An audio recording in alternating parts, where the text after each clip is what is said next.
우리 영상을 통해서 보니까 참 많은 은혜가 있었구나 이런 생각이 들기도 하고요. 또 내가 보지 못했지만 다른 곳에서 우리 하나님의 은혜를 누리는 우리 많은 그런 일들이 있었습니다. 우리 지난 2025년 여러분들에게 어땠습니까?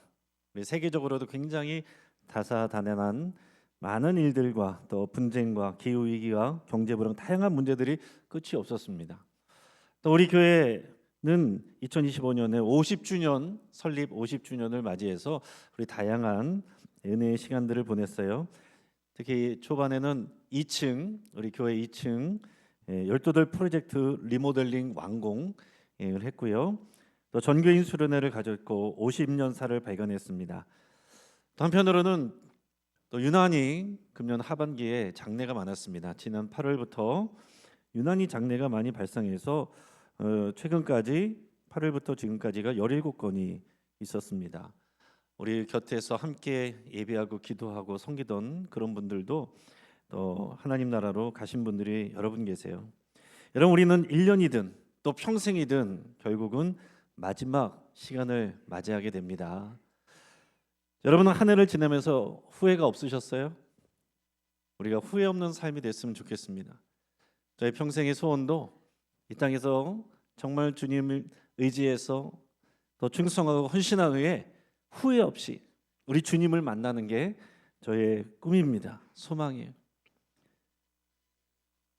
EBS 주식 채널 이 프로그램에 후회하자라는 그런 영상이 있었어요. 근데 그 영상에서 제목이 좀 특이하죠. 후회하자. 근데 책을 하나 배경으로 삼은 건데 호주의 호스피스 간호사인 브로니 웨어라는 사람이 쓴 책을 가지고 영상을 만든 작품이었어요. 근데 이 호스피스 간호사가 임종을 앞둔 환자들을 오랫동안 돌보면서 그분들하고 이제 대화를 나누는 가운데 그들이 마지막 순간에 털어놓는 가장 공통적이고 또 뼈아픈 후회 5가지를 책으로 정리를 한 거예요. 그 책 제목이 우리나라 제목으로는 내가 원하는 삶을 살았더라면 그런 책이었는데 영어 제목으로는 The Top 5 Regrets of the Dying입니다. 죽을 때 임종을 앞둔 죽을 때 가장 많이 후회하는 5가지가 뭐였느냐? 이게 정말 실존적인 거죠. 그 5가지를 제가 간단하게 좀 나눠드리면은 첫째는 내 뜻대로 살지 못했다 이거였어요. 내 뜻대로 살지 못했다. 두 번째는 너무 열심히 일만 했다. 나를 돌아보지 않고 나는 너무 열심히 일만 했다. 특별히 남자분들이 이 얘기를 많이 했대요. 그 다음에는 내 감정을 솔직하게 표현하지 못했다. 용기가 없어서 또 눈치가 보여서 내 감정을 충분히 표현하지 못했다. 사랑한다, 미안한다 그런 말들을 못했다라는 거예요. 그리고 네 번째는 친구들과 연락하며 지내지 못했다. 바쁘다는 핑계로 이렇게 미루고 저렇게 미루다 보니 또 정작 만나봐야 될 사람들을 만나보지 못했다라는 후회가 있었고요. 5번째는 나 자신을 더 행복하게 해주지 못했다. 사실은 익숙한 습관에 묶여 있어서 내가 선택하면 더 행복한 삶으로 나갈 수 있는데 두려움 때문에 그것을 하지 못했다는 거예요. 그런데 그 영상이나 책에서 결국 강조하는 핵심적인 메시지는 뭐냐면 역설적으로 후회하자라는 거예요. 지금 후회하자. 후회 없는 삶을 위해서 지금 후회하자. 늦은 뒤에 하는 후회가 아니라 시간이 있을 때, 기회가 있을 때 지금 후회하자. 다른 말로 하면 어떻게 되겠어요? 반성해 보자는 거죠. 지금 생각하지 않고 그대로 가면 변화 없이 가면 나중엔 더 큰 후회가 남게 되는 것입니다. 그래서 저도 마지막에는 정말 주님 앞에서 충성을 다하고 주님이 나에게 정말 잘하였다. 착하고 충성된 종아 내 아들아 그렇게 안아주시며 또 환하게 웃는 그런 모습을 이렇게 상상을 해보곤 하는데 제가 그래서 한번 짧은 영상으로 한번 만들어봤어요. 짧으니까 잠깐 잘 보시기 바랍니다.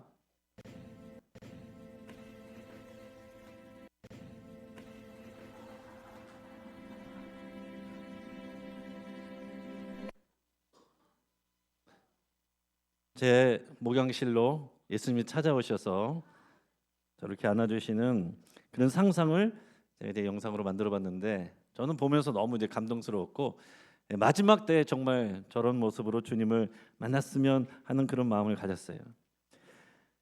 여러분과 교회 설립 50주년을 후회 없이 지내기 위해서 지난 1년 동안 다양한 그런 행사를 했고 활동을 했습니다.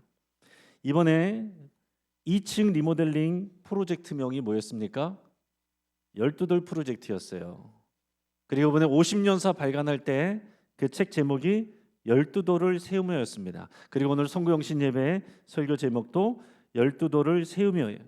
12돌을 세운다는 것이 뭔가, 이 의미를 여러분 자세히 잘 이해하고 또 가슴에 새길 때에 우리가 지난 50년과 새롭게 다가오는 50년을 의미 있게 만들 수가 있는 것입니다.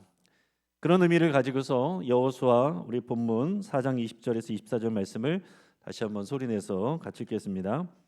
여호수아가 요단에서 가져온 그 12돌을 길갈에 세우고 이스라엘 자손들에게 말하여 이르되 후일에 너희의 자손들이 그들의 아버지에게 묻기를 이 돌들은 무슨 뜻이니까 하거든 너희는 너희의 자손들에게 알게 하여 이르기를 이스라엘이 마른 땅을 밟고 이 요단을 건넜음이라. 너희의 하나님 여호와께서 요단물을 너희 앞에서 마르게 하사 너희를 건너게 하신 것 같이 너희의 하나님 여호와께서 우리 앞에 홍해를 말리시고 우리를 건너게 하심과 같았나니 이는 땅의 모든 백성에게 여호와의 손이 강하신 것을 알게 하며 너희가 너희의 하나님 여호와를 항상 경외하게 하려 하심이라 하라. 아멘. 주전 1500년경에 모세가 이스라엘 민족을 이끌고 광야 시절을 40년을 보냈습니다. 그러고 나서 마지막에 40년째 됐을 때 여호수아로 리더가 바뀌어요. 그리고 이스라엘 백성은 약속의 땅 가나안으로 들어가게 됩니다. 근데 약속의 땅 가나안으로 들어갈 때요, 그 이스라엘 백성들도 다 바뀌었습니다. 처음에 애굽에서 나왔던 사람들을 출애굽 1세대 부모 세대로 간다면 그들은 40년 동안 광야에서 다 죽었고요. 그 자녀 세대가, 그 다음 세대가 새로운 리더 여호수아를 따라서 가나안으로 들어갔다는 거예요. 하나님께서 역사하신 중요한 순간인데 하나님이 역사하셨고 하나님이 함께 하셨습니다. 하나님은요 전능하시고 위대하십니다. 그러나 사람이 할 일이 있어요. 하나님은 약속을 주시고 우리에게 순종하면 하나님이 길을 열어주신다는 거예요. 근데 출애굽 1세대 그 부모 세대들은 애굽에서 나온 걸 후회했습니다. 후회에 사로잡혀서 원망하고 비난하고 싸우고 그러다가 광야에서 죽었어요. 그러나 이제 다음 세대들은 광야에서 말씀으로 훈련을 받았습니다. 하나님의 약속을 믿었어요. 그리고 그 약속의 땅으로 가나안으로 들어가게 되는 것입니다. 약속의 땅으로 들어간다. 그냥 핑크빛이 아닌 것입니다. 요단강을 건너서 약속의 땅 가나안, 지금의 팔레스타인 땅인데 그곳으로 들어가려면 그곳에는 이미 가나안 족속이 있어요. 가나안 족속은요 우상 숭배를 하고 아주 음란한 악한 일들을 많이 하는 그런 족속이었습니다. 하나님은 그들을 내보내고 그 땅을 차지하라. 이게 하나님의 말씀이었어요. 명령이었어요. 내가 너희와 함께 할 것이다. 그 땅을 너에게 줄 것이다. 이게 약속이었어요. 근데 그들은요 이미 철기 문화예요. 무기가 철로 만든 거예요. 근데 이스라엘 백성들은요 아직 청동기 문화예요. 군사력이 상대가 안 됩니다. 거기다 가나안 족속들은요 키가 큽니다. 거인 족속들이에요. 그냥 봐도 기가 죽을 수밖에 없는 상대가 안 되는 그런 사람들인데 요단강을 건너가서 그 땅으로 들어가서 그들과 싸워서 그들을 이겨야 되는 거예요. 저 그림에서 보면 저게 출애굽 여정인데 왼쪽에 보는 것처럼 애굽에서 떠나서 시내산으로 와서 거기서 언약을 받고 하나님의 백성이 되기로 작정한 후에 처음에는 위로 올라가서 한 2년 만에 들어갈 수 있었어요. 그러나 그들이 계속해서 불평했고 원망했고 애굽으로 돌아가자, 옛날을 그리워하고 거기서 나온 것을 후회하고, 그래서 하나님께서 그들을 40년 동안 광야에서 머물게 하고 못 들어가게 하신 거예요. 그들이 다 죽고 이제 다음 세대는 믿음으로 순종하게 돼서 빙글빙글 돌아서 오른쪽으로 가잖아요. 오른쪽으로 가서 저 오른쪽이 이제 모압 땅이고 미디안 평야인데, 미디안 광야인데 그 요단강을 건너서 요단강을 건너서 이제 서쪽으로 가는 것입니다. 요단강 동편에서 요단강을 건너 요단강 서편이 약속의 땅이에요. 근데 그 당시에 이스라엘 민족이 200만 명이나 됩니다. 근데 그 많은 사람들이 요단강을 건너는 것이 쉬운 일이 아니죠. 배도 없습니다. 다리도 없습니다. 아이들도 많이 있습니다. 또 가축도 많이 있어요. 근데 어떻게 그냥 강을 건너갈 수가 있겠어요? 도저히 방법이 없어 보이는 거예요. 도대체 어떻게 건너갔을까요? 하나님은 먼저 제사장들에게 언약궤를 매라 그랬어요. 그리고 앞장서라 그랬습니다. 그리고 요단 물가에 이르면 리더 여호수아가 명령을 합니다. 제사장들에게 요단강에 들어가라. 아니 강물로 들어가래요. 근데 제사장들이 순종했습니다. 상식적으로 말이 안 되잖아요. 그게 순종하는 거예요. 근데 첨벙첨벙 다리가 젖겠죠. 옷이 다 젖겠죠. 종아리에 물이 차오르고 옷이 다 젖습니다. 이러다 빠지는 거 아니야? 우리 죽는 거 아니야? 그렇지만 믿음으로 그냥 나가는 거예요. 그랬더니 나가는 순간 어느 순간부터 강물이 멈춥니다. 저 위에서 강물이 쌓여요. 그리고 길이 만들어졌어요. 제사장들은 가운데 강 가운데 서 있고 그 백성들은 걸어서 그 요단강을 건너서 들어가게 됩니다.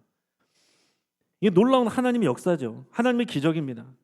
여러분 하나님이 하시는 역사의 원리는 항상 같아요. 여러분 그거 잘 보셔야 됩니다. 하나님 어떻게 일하시느냐? 먼저는 약속을 주십니다. 약속을 주신 다음에는 사람들은 믿음을 가져야 돼요. 하나님이 약속을 주시면 사람들은 믿음을 가져야 돼요. 그런 다음에 하나님은 명령을 하십니다. 가라. 근데 상황은 상식적으로 그래 보이지가 않아요. 비합리적인 것 같아요. 그런데 백성들이 믿음으로 순종을 하면 그때에 기적이 일어나는 거예요. 그러면 그 기적을 보고 사람들이 감사하게 되는 것입니다. 중요한 게 뭐예요? 순종이 먼저다. 그 다음에 기적이 일어나는 것입니다. 우리는 기적이 일어나면 순종하리라. 삶이 좀 편해지면 그때 가서 순종하겠습니다. 건강해지면 순종하겠습니다. 그게 아니라 하나님 하시는 일은 순종하면 기적이 일어난다는 거예요. 그게 믿음입니다. 자, 그런 다음에 요단을 건너갔어요. 그 다음에 하나님께서는 여호수아에게 명령해서 각 지파에서 한 사람씩을 선택해가지고 그 요단 강가 이 요단 강물 안에서 돌 하나씩을 어깨에다 메고 나와라. 그래가지고 건너와서 길갈이라는 곳에서 그 12돌을 쌓아놓게 했습니다. 그리고 나서 하나님의 설명이 이어지는 거예요. 너희의 후대에 후손들이 너희들에게 물을 것이다. 이 돌들은 무슨 뜻입니까? 왜 이 돌들을 여기다 세워놨습니까? 그때 어떻게 대답하라고 하나님께서 말씀해 주신 내용이 오늘 우리가 읽은 본문이에요. 이 돌들이 뭡니까? 물어볼 때 이렇게 대답해 주려는 거예요. 우리가 약속의 땅 가나안에 들어왔을 때 하나님께서 이 요단강을 마르게 하셔서 이 백성들이 건너게 하는 기적을 베풀으셨다. 우리의 오늘은 하나님의 약속과 은혜와 기적으로 이루어진 것이다. 모세 때 우리 선조들이 애굽에서 나와서 홍해를 건널 때도 그런 기적을 베풀어 주셨지. 우리는 이 돌들을 보면서 하나님이 하신 일을 기억해야 된다. 이 12돌은 그것을 기억하게 하는 기념비란다. 여호와의 손이 강하심을 믿고 항상 여호와 하나님을 경외하며 살아야 된다는 것을 생각하게 하는 기념비란다. 이렇게 말씀해 주라고 하신 거예요. 여러분 그래서 이 12돌의 의미가 뭡니까? 12돌의 교훈이 뭐예요? 첫째는 기억하라는 것입니다. 우리는 하나님의 능력과 도움으로 오늘을 살아간다는 것을 기억하라는 것이죠. 오늘 송구영신 예배 오늘 여기 나와서 오늘 이 자리에 있는 것 하나님이 우리를 도우셨다. 하나님의 은혜로 여기까지 왔다는 것을 잊지 말라는 거예요. 두 번째는 결별하라는 거예요. 불순종과 과거에 대한 연민과 후회를 붙들고 살면 광야에서 도태됩니다. 하나님의 약속을 받을 수가 없어요. 옛 것이 좋았는데 옛 땅이 살기 편했는데 옛날로 돌아가자. 출애굽 1세대가 그러다 광야에서 다 죽었습니다. 새로운 곳으로 나가는 건 위험한데 새로운 일을 하는 건 부담이 많이 되는데 그것과 결별하라는 거예요. 세 번째, 하나님을 향한 신뢰와 미래에 대한 소망을 붙들고 순종하면 새로운 세상으로 나가게 됩니다. 신뢰가 중요해요. 하나님을 신뢰하는 믿음이 중요한 것입니다. 그리고 마지막으로는 하나님의 역사를 누리기 위해서 반드시 요단강을 건너야 돼요. 여러분, 하나님의 새로운 역사 뒤에는요, 항상 성경에 보면 강이나 바다를 건너는 사건이 있습니다.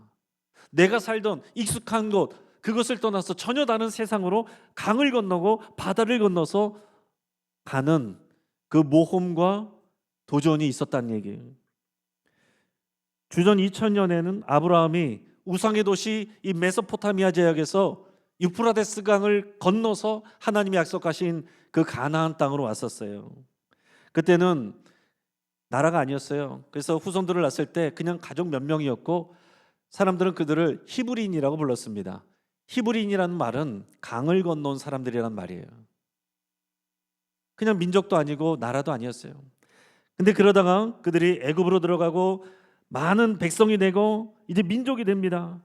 그때 모세가 와서 출애굽을 시키는데 출애굽을 해서 나갈 때에 중요한 사건 뭐예요? 홍해를 건너가는 거예요. 홍해를 건너가는 사건. 홍해를 건너가지 않으면 애굽에서 있는 것인데 홍해를 반드시 건너서 광야로 들어가는 거예요. 그 광야에서 하나님을 만나게 됩니다. 거기서 이스라엘이라는 나라의 이름을 받아요. 아직 나라가 되진 않았지만 준비가 된 거예요. 그리고 오늘 본문의 말씀처럼 이스라엘이 40년 만에 요단강을 또 건너서 약속의 땅으로 들어갑니다. 그래서 거기서 땅을 차지하고 비로소 이스라엘이라는 나라가 세워지게 되는 거예요. 이게 하나님의 역사입니다. 여러분, 우리는 지난 50년 동안 하나님의 은혜와 또 그 수많은 역사를 통해서 지금 이 자리에 왔어요. 또한 많은 분들이, 많은 일꾼들이 정말 기도하고 땀 흘리고 눈물 흘리며 더 헌신하였기 때문에 그 열매가 오늘 이렇게 맺혀진 것입니다. 우리는 교회에 12도를 쌓진 않았어요. 그러나 여러분, 우리 2층을 보실 때마다 12도로 생각하시길 바랍니다. 우리 50년 교회사를 볼 때마다 또한 12도를 기억하시길 바랍니다. 그래서 여러분, 우리는 이제 새로운 시대, 새로운 소명으로 나가야 돼요. 요단강을 건너야 됩니다. 후회를 남겨서는 안 돼요. 후회하지 않기 위해서 후회를 지금 해야 됩니다. 내가 무엇을 후회할 것인가, 무엇을 반성할 것인가, 그리고 그것을 남김없이 후회하고 이제 요단강을 건너가야 돼요. 이제 2026년을 만나는 것은 우리가 새로운 또 땅으로 들어가는 것입니다. 요단강을 건너가는 것이에요. 이제 우리 교회는 50년을 하나님의 은혜에 감사하면서 새로운 50년으로 나가는 거예요. 그것은 요단강을 건너가는 것입니다. 새로운 땅으로 나가는 것입니다. 그것을 위해서 우리의 주제와 표를 정하고 우리가 나누게 되는 거예요. 다음 50년을 향한 우리의 약속은요, 따라하겠습니다. 선교적 교회. 이게 성경적인 교회고 예수님의 지상 명령을 따르는 교회입니다. 이게 교회의 본질이에요. 선교적 교회. 그래서 우리는 앞으로 10년 동안 동일한 주제를 외칠 건데 따라하겠습니다. 담장을 넘는 선교적 교회. 다른 게 아니에요. 우리가 교회 안에서만 신앙생활하는 것이 아니라 교회의 담장을 넘어서 세상에서도 신앙인으로 살아가고 선교사적인 삶을 살아간다라는 것입니다. 복음을 전도하는 것 포함해서 우리가 맡은 일들을 선교사적인 마음으로 감당하는 그 자체가 선교적 삶이고 그게 담장을 넘는 선교적 교회예요. 그래서 2026년 우리의 주제표는 우리의 정체성을 확인하는 것입니다. 따라하겠습니다. 우리는 선교적 교회입니다. 우리는 선교적 교회입니다. 예수님이 제자들을 사명 주시고 선교 보낼 때 처음부터 하지 않았어요. 3년 동안 훈련시켰습니다.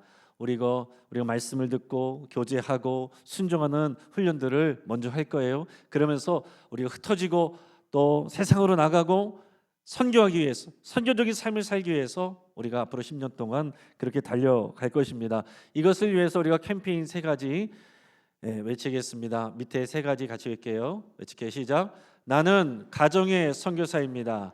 나는 이웃의 선교사입니다. 나는 일터의 선교사입니다. 아멘. 이것이 우리의 고백이어야 돼요. 여러분들은 가정의 선교사입니다. 여러분 이웃들과 싸우는 사람이 아니라 이웃들에게 선교사로 나가는 거예요. 여러분 일터에서 먹고 살아가는 입에 풀칠하기 위해서 나가는 것이 아니라 선교사로 파송받는 겁니다.